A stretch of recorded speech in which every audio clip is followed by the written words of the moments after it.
ویسے تو گناہ بہت سارے ہیں جو ہم نے چھوڑنے ہیں. 2 اور بتا دوں بس. ایک نظر کی حفاظت. انٹرنیٹ پر بیہودہ چیزیں, بیہودہ فلمیں, لڑکیوں سے دوستیاں, حرام کاریاں, یہ بہت زیادہ تیزی سے پھیل رہی ہیں. الٹے لٹکے ہوئے ہوگی قیامت, چترول لگ رہے ہوں گے. چھوڑ دو یہ چیزیں. اور اگر پوری کوشش کے باوجود پھر بھی کبھی غلطی سے گناہ ہو جائے تو فوراً توبہ کر کے اللہ کو مناؤ, اور کسی شیخ سے اصلاحی تعلق قائم کرو کہ حضرت میں اس گناہ سے توبہ کی تھی پھر بھی ہو گیا, مجھ سے چھوٹ نہیں رہا, تو مجھے کوئی حل بتائیں, نسخہ بتائیں. اور جب تک شیخ سے تعلق نہ ہو دوبارہ نہیں کرو. بعض لوگ یہ کہتے ہیں اب تو چونکہ میں شیخ سے تعلق قائم کروں گا تو اس وقت تک جتنی دفعہ ہو سکتا ہے کر لو, پھر جب تعلق قائم ہوگا تو خود ہی چھوٹ جائے گا.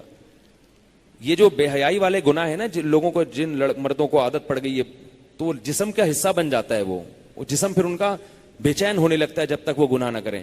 تو اس کا ایک بہت بہترین حل ہے, تبلیغ میں نکل جاؤ 4 مہینے کے لیے.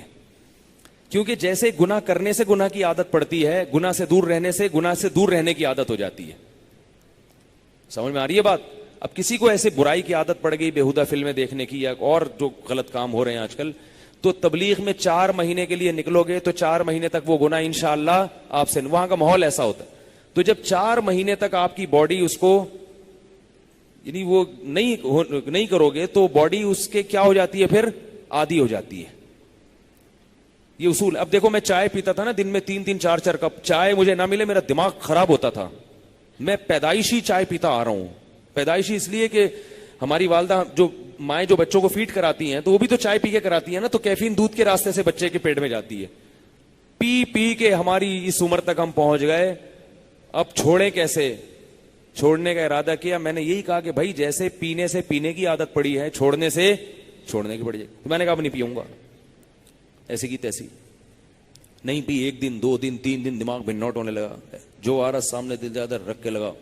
طلاق کا کوئی مسئلہ پوچھتا ہو گئی ہے, پھر بعد میں خیال یار نہیں ہوئی, یار وہی نہیں ہوئی, وہ اصل میں دماغ ایسا ہو گیا تھا نا.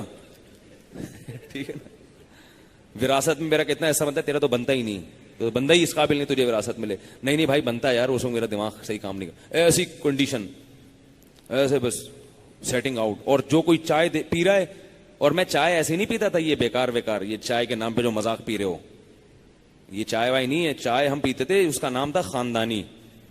اس چائے میں ایسا ہے کہ آدھا کپ ہوتی تھی اور اس سے آپ کے 14 طبق روشن, اس میں پتی ڈال کے خوب پکاتا تھا. پکنے کے بعد جب کپ سامنے آتا تھا الگ سے پتی ڈال کے پھر اس کو, کیونکہ کچی پتی کی خوشبو باقی رہتی ہے, تو پکی ہوئی پتی بھی ہوتی تھی اور اس میں کچی پتی بھی ہوتی تاکہ خوشبو بھی آئے. ایسی چائے ہم پیتے تھے اور طبیعت کیا ہو جاتی تھی, سیٹ. تو اب کوئی بھی چائے پی رہا ہے, دل مچلتا تھا یار اس سے کپ لے لوں. اور ایسا بھی ہوا مہمان آئے, ان کے سامنے چائے رکھی ہوئی اور خود نہیں پی رہا. تو کتنے دن تکلیف ہوئی ہے, 1 دن 2 دن 3 دن 4 دن 5 دن 6 دن 10 دن کے بعد تکلیف کم ہونا شروع. تو چائے کی 10 دن کے بعد عادت تو چھوٹ گئی, لیکن جس کو چائے پیتا دیکھتا تھا اس کی طرف طبیعت مائل ہوتی تھی کہ اس سے میں چھین لوں. 4 مہینے میں نے الحمدللہ چائے کا ایک قطرہ بھی نہیں پی. میں نے کہا کچھ بھی ہو نہیں پیوں. 4 مہینے کے بعد یہ کیفیت ہو گئی. 10 دن کے بعد نا چائے کے اثرات جسم سے ختم ہو جاتے ہیں 10 دن کے بعد, لیکن پرانی یادیں وابستہ رہتی ہیں. بلڈ سے آپ کے کیفین تو ختم ہو جاتی ہے, چائے کا نشہ ختم, چائے نہیں پیئیں گے طبیعت میں کوئی بوجھ نہیں, لیکن وہ جو چسکے تھے نا اس کے لذت, وہاں بیٹھے ہوئے ہیں ایسے سٹا لگا رہے ہیں ادھر, اس کا نام بھی ہم نے سٹا رکھا ہوا تھا. اور ہم چائے کے ایسے دھتی تھے کہ مدرسے میں پڑھائی کے دوران پتلی گلی سے نکل کے جاتے تھے. ایک چرسیوں کا ہوٹل تھا, اس کے علاوہ کوئی قریب میں ہوٹل نہیں تھا, تو وہیں گھس جاتے تھے. ہم نے کہا چائے تو ملے, تو وہاں چپکے سے پی کے پتلی گلی سے آتے تھے.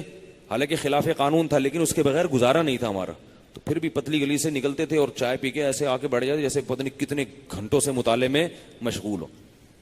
تو بلڈ سے ختم ہو گئی, مگر طبیعت کہ جس کو دیکھ رہے ہیں لذت, اس کے خوشبو تو باقی رہ گئی تھی نا. تو 4 مہینے کے بعد الحمدللہ وہ بھی ختم. اب اگر کوئی بہت اصرار کرے تو میں پی لیتا ہوں. مجھے پتا ہے میں پیوں گا تو مجھے وہ کیفیت نہیں ہوگی. اول تو نہیں پیتا, لیکن اگر کبھی کوئی بہت ہے کہ نہیں لازمی, وہ مجھے پتا ہے نہیں پی تو اس نالائق کو پھر کچھ اور منگوانا پڑے گا. ٹھیک ہے نا, یہ بھی تو ہوتا ہے. تو وہ ختم ہو گئی. تو بھائی جیسے چائے ختم ہو سکتی ہے ایسے کیونکہ گناہ کی 2 قسمیں ہیں.